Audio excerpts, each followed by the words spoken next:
Hello and welcome to this episode of the ASHA podcast. I'm Fred Wine with the American Sexual Health Association, ASHA, and today we're talking about Native Americans and sexual health with an emphasis on sexually transmitted infections, STIs. With any group, conversations on these topics can always come around to a discussion of culture, social norms, expectations, a lot of things. But there's really a great deal we can explore when talking about Native Americans because you have so much diversity within these communities, and also the important aspect of tribal sovereignty, which I'm really looking forward to chatting about with our guest. So let me introduce our experts from the National Indian Health Board. We're talking with Lacey Wind, NIHB's Public Health Policy and Programs Director, and Dree Marzette, one of the board's public health managers who's worked on STI prevention programs with tribal communities. Lacey and Dree, thank you so much for joining us and welcome. Thank you. We're excited to be here. We're excited to have you. And before we get into the crux of it, tell me a little something about the National Indian Health Board. What does the board do? Yeah, so we were established in 1972 by the tribal leaders who believed that tribes should have a national voice. So our mission is that we are established by the tribes for the tribes to advocate for the united voice of federally recognized American Indian and Alaska Native tribes. We seek to reinforce tribal sovereignty, strengthen tribal health systems, secure resources, and build capacity to achieve the highest level of health and well-being. We are a nonprofit, and we serve all 574 federally recognized tribes. You serve 574. That is amazing. It sounds like you've got a big job. Well, I thank you for taking time away from all that to chat with me today. So let's just dive right in. I want to talk first about sexually transmitted infections, STIs. Looking at 2023 STI surveillance data from CDC, the Centers for Disease Control and Prevention, we see that compared to the US as a whole, Native Americans have higher rates of HIV and a lot of other STDs like chlamydia, gonorrhea, and syphilis. And the gaps are especially wide when you compare them to the rates for white communities. And we should note there's some good news. STI rates in 2023 tended to be down or at least stable across just about every group. And Native Americans and Alaska Natives had the greatest 5-year decrease in rates of reported gonorrhea among any group, but the numbers are still high and the disparities are nagging. And just real quick, and I'll stop the monologue, we should note that higher STI rates in vulnerable communities don't stem from any different behaviors or anything that they're really doing per se. It really has to do with the environment and factors like poverty, lack of access to healthcare. So with that in mind, what are the challenges faced by Native communities when it comes to STI prevention, including any that might be unique, say, compared to the US more broadly? Sure. So, Fred, thanks for that question. That's a very awesome question. I think one of the major challenges that we have here in Indian country is sometimes just a lack of knowledge. Knowing a lot of people just don't understand about 50% of people with syphilis will have no symptoms, or their symptoms are going to be mild and go unnoticed. When I think of an example just off the top of my head, I think about the tribes, many of the tribes in South Dakota. Native Americans make up less than 10% of the population there, but they account for 80% of the state syphilis cases. And as you just talked about that CDC data, we know the rate of syphilis in the Great Plains has surged nearly over 1,800%. And so when you talk about the health disparities, we have to remember that a lot of STI risk is shaped by that. A lot of interconnected factors. You touched on poverty, you touched on limited access to care, but I also want to touch on experiences of physical and sexual violence, the maternal care deserts, mental health challenges, the lack of community programs that are available to Native youth. All of those things also add to the challenges that Native communities face when it comes to STI prevention, especially in states where it's not always easy to get access to a test, or you don't know where you can get access to a test, or condoms, especially in states where the health departments have been impacted by federal cuts that now have taken a lot of those funds that was used for STI education has now vanished. It's been moved to other priorities that the health department deemed necessary. And so it's a lot of factors to consider. And then provider trust Yes. is a huge barrier where there's been a long history of mistreatment and broken promises by both government and health institutions, which is why Great Plains tribal leaders and their tribal health professionals have been consistently calling for the federal government to declare syphilis a public health emergency.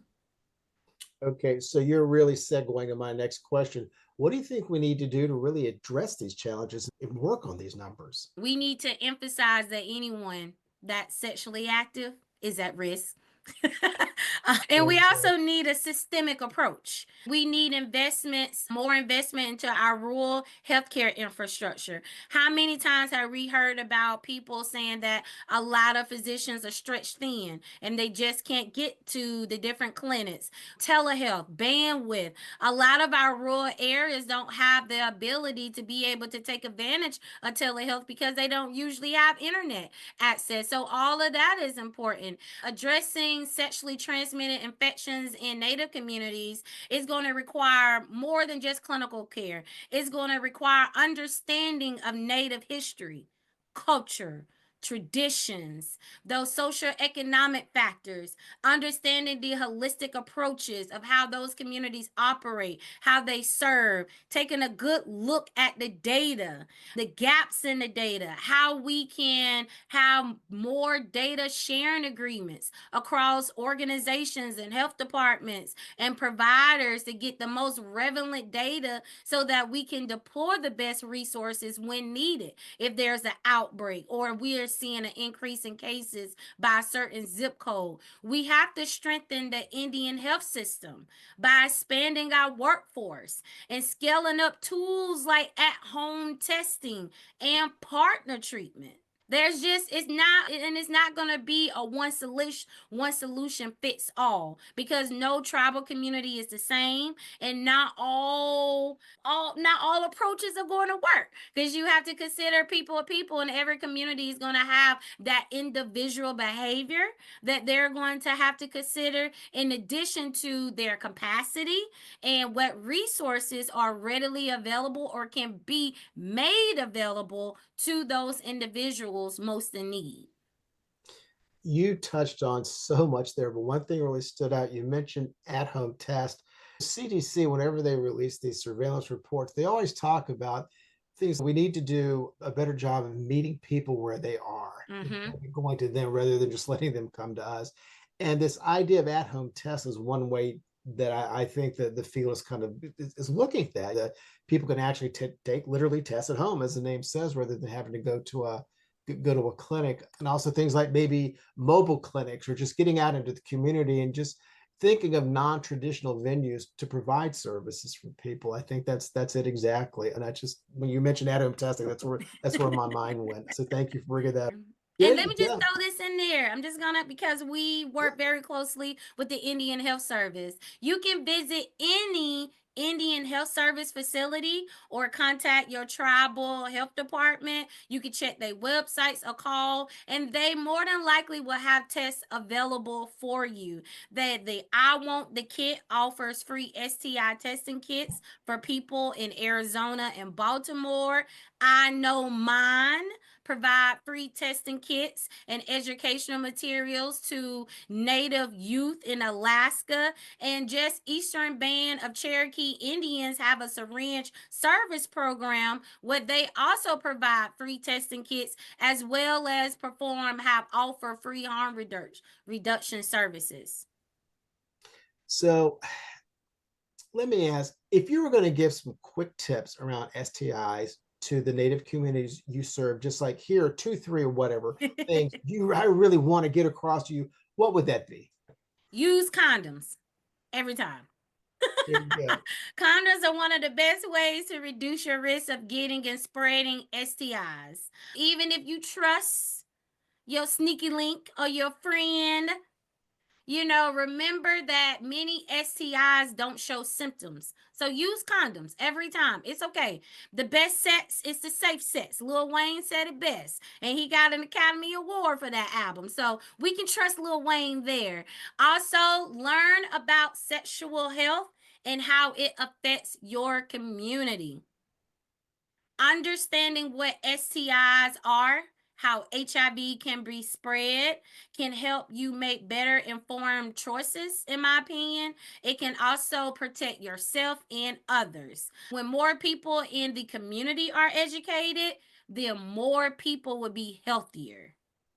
And then I will also say another quick tip is if you don't know, call the Indian Health Service. There you Like go. you can always call your local healthcare provider, the nurse, the front desk. Just let them know I don't know. And it's okay to admit I don't know. I don't know everything. And so when you have a concern, especially about something that is so intimate, and this can affect your whole life. And a lot of people they find out they may have an STI not knowing that you can just go get a shot and you'll be okay. And then that can have mental challenges that can happen. So just if you don't know, call the Indian Health Service. They will know. And they can direct you to the next best place to go. All right, and we will put some links to resources like that in the show notes. Thank you for that, Dree. Yes, sir. All right, let's get a little bit into culture and society. So I want to quote something I saw on the board's website, and I referenced it in the introduction. At NIHB, our approach to public health in Indian country is rooted in respect for tribal sovereignty and the belief that culture is a powerful source of healing. And that struck me because, we think of healing, a lot of times I do, is it's an exam table, it's a blood test, it's a pill, it's a vaccine, but of course there's a whole lot more to it. So why are culture and sovereignty so important to public health in Native communities? Yeah, so we do think of healing through a clinical lens, right? When Western culture, we really think about doctor visits, lab tests, prescriptions. But in Native communities, we really don't compartmentalize like Western culture does. So healing is more of restoring balance, identities, connections, and you can't really separate those. And so tribal sovereignty really means that because of these different viewpoints, we really need those sovereignty within the tribe so that they can really decide what is best for them and design those programs around what their culture looks like. And again, when we think about NIHB, we serve 574 tribes. All of those tribes have different language, a different culture, a different ways of being. And so we can't say one size fits all. And we know that that doesn't work. So we really need that sovereignty piece so that they can make the choices appropriate for them. And we know that respecting sovereignty is where true healing, education, all of those pieces come from. And there again, you're talking about meeting people where they are, giving them what they need, a tailored approach. Like you said, I love that. Let me ask you this. Whenever we talk about sexual health care and STIs, it always at some point seems to come around to a discussion about shame, stigma, downright embarrassment about talking about sex, those kinds of things. Would you speak to what this is like in Native communities? Sure. So when we think again, kind of up to the question before, when we think about colonization, right? True kind of a buzzword, but really what that did was it disrupted our traditional healings and our traditional healings about how we think about sex, what our responsibility is, what our health looks like. We kind of disrupted those stories, those coming of age ceremonies, really understanding our taboos. All of those pieces start from a young age of really thinking about that interconnectedness, right? And so when you disrupt those pieces, you disrupt the education, the responsibility, and the understanding of things like sexual health. So we as Native people, we really don't think of shame as how we get people to do things, right? How we get people to behave right, how we get people to be healthy. Shame isn't really an approach that we use. So when we kind of have that shame culture and those stigma pieces, we don't get the help that we need. We don't get the testing that we need. And again, that's why you really have to think about sovereignty, because if our community is being led by something that we didn't understand or we don't do or we don't believe in, that creates stigma, right? And so you don't want to go see a provider that possibly doesn't understand those pieces. So solution community driven is really important. Trauma informed for our providers. It's really not up to our patients to teach our providers about what we believe in and how we believe it. It's really about cultural safety. So our providers should know that. And so when they communicate those things in sensitive topics like sexuality, they know themselves how to do that. And that should be in a facility wide. If you are in a border town, if you are in a urban Indian setting or an Indian health setting, we really should have those teachings about what individual culture you might see, because that's the provider's responsibility. And that really creates less shame. Also, we have a lot of locums or people not from those hospitals and those clinics. And so you have the trust issue. You may see the provider 2 months and then you don't see a provider again for another 2 months. So you get different providers and over, and that creates that stigma and that shame piece, right? So really trying to think about how we can streamline those providers, create trust. A lot of colonization has created distrust within the healthcare system. So not only do you see a different provider, you also possibly didn't trust the healthcare system ever, right? And so all of those pieces you have to think about to really think about also that stigma piece. Yeah, that makes sense. Yeah, trust is such an important part of seeking and getting good health care. And you mentioned that we know shame can interfere even with going for your screening, your tests and things. And there's absolutely there's data on that that shows that people sometimes, even when they understand that a test or a screening is important, sometimes they still don't schedule just because it's just hard. Mhm. So you're exactly right. All right, last question. If you could sit down with a group of non-Native Americans and say, look, here's what I want you to know about our communities, so pay attention, what would you say? Well, people probably get tired of me saying this because I think I said this in every one of your questions, right? Is that Native American people are all different, diverse in culture, in governance, in language, in health beliefs.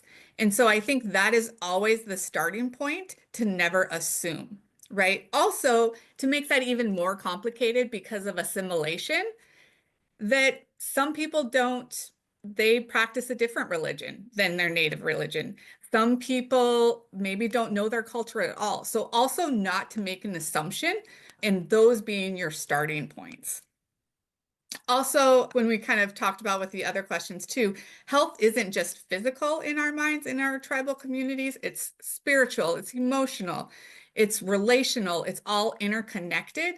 That when you're really in balance, that means that you're healthy. So it's not kind of, again, where Western culture is compartmentalized, right? So that we can easily study it, we can collect data. We don't really think that way. We think health is all of those things in one. And so you have to treat all of those things at the same time. Again, we've had centuries of broken promises, underfunded.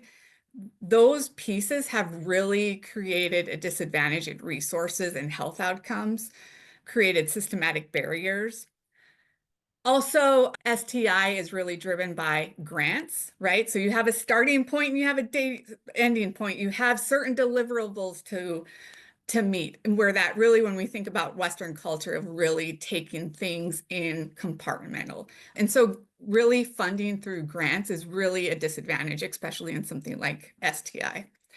The last time is what we talked about in the other questions too, really about tribal sovereignty and understanding that tribes and tribal communities know best.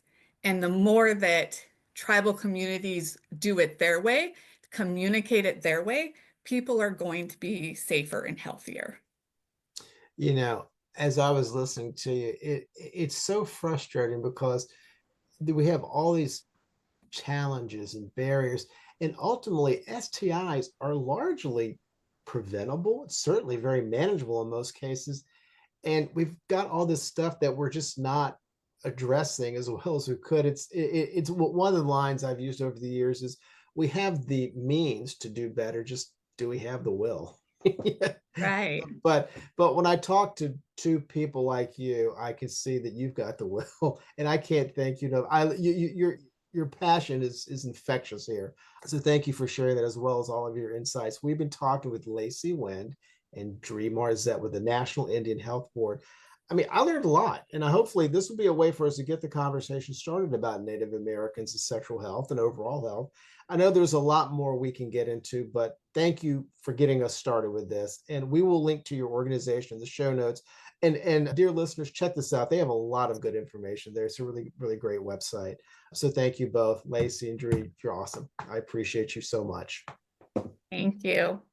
And thank you, intrepid listeners, for joining us as always. Keep in touch. We're at info@ashesexualhealth.org. Send along any comments. If you got any topics you want us to cover, let us know. And we'll see you next time. Goodbye, everybody.